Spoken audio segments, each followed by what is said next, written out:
In our present-day world, the dystopian society is reflected in numerous award-winning movies and books.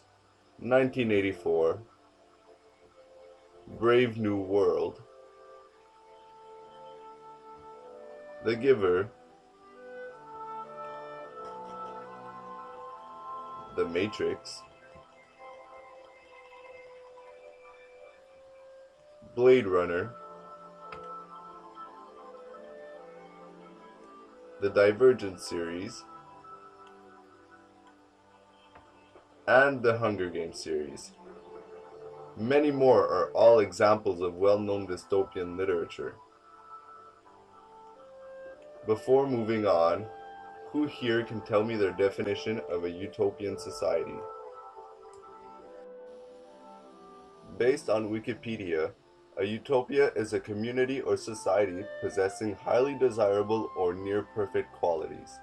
The word was coined by Sir Thomas More in Greek for his 1516 book Utopia in Latin, describing a fictional island society in the Atlantic Ocean.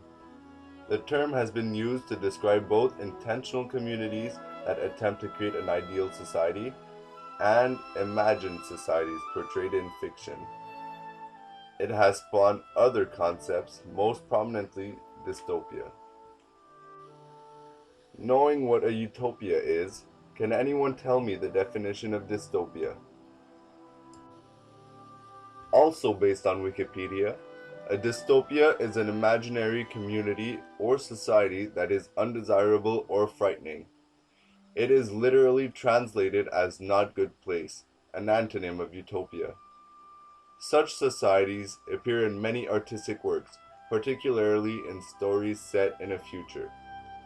Dystopias are often characterized by dehumanization, totalitarian governments, environmental disasters, or other characteristics associated with a cataclysmic decline in society.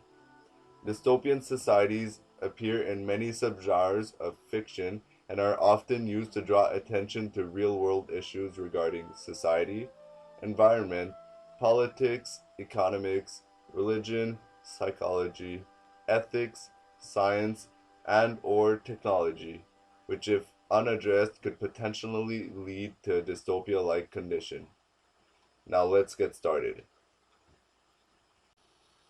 Ray Bradbury, a science fiction master, is the author of the novel Fahrenheit 451.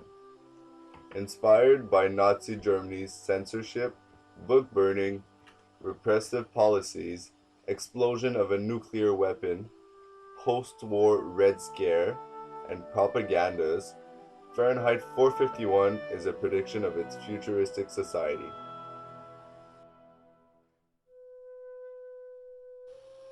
Have you ever wondered what it would feel like to live in a society where books are illegal?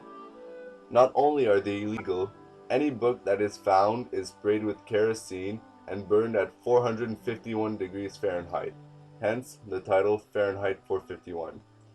Due to books being illegal, education would be pointless, electronic devices will gain more dependence, life will become dystopian-like.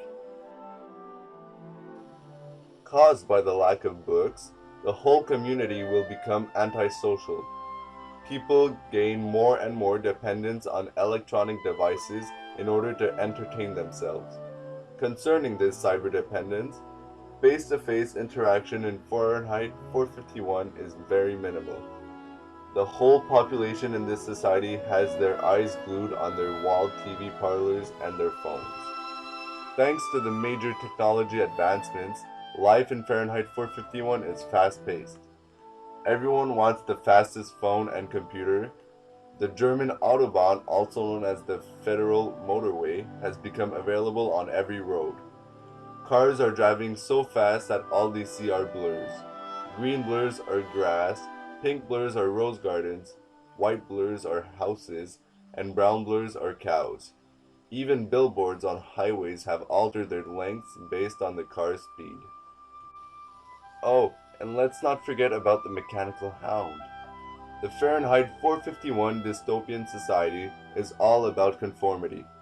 The more people that are conforming to the totalitarian regime, the easier they are to control. Let's put it in another way. It is way easier to herd sheep than other different animal species like cats and dogs. It's the same thing with humans and their ways of conforming. You must be asking yourself, but where does the hound come in? I'm getting there. The protagonist in Fahrenheit 451, known as Guy Montag, is a fireman. By the way, firemen burn books and start fires. They don't prevent them. However, Montag becomes curious about what the books contain. The mechanical hound senses that and attacks the fireman. The reason for this abnormality is that the mechanical hound is capable of sensing disconformities in people. The government controls the thoughts and conformity of the whole population in order for control and power to be gained easily. Doesn't that sound like a swell world to live in? Books are illegal, the government controls the whole society, there's no more enjoyment in life since it's all fast paced. Now that the scene is set, I'll leave you with this final question. Who here thinks that the Fahrenheit 451 society features at least one characteristic that isn't bad to live with?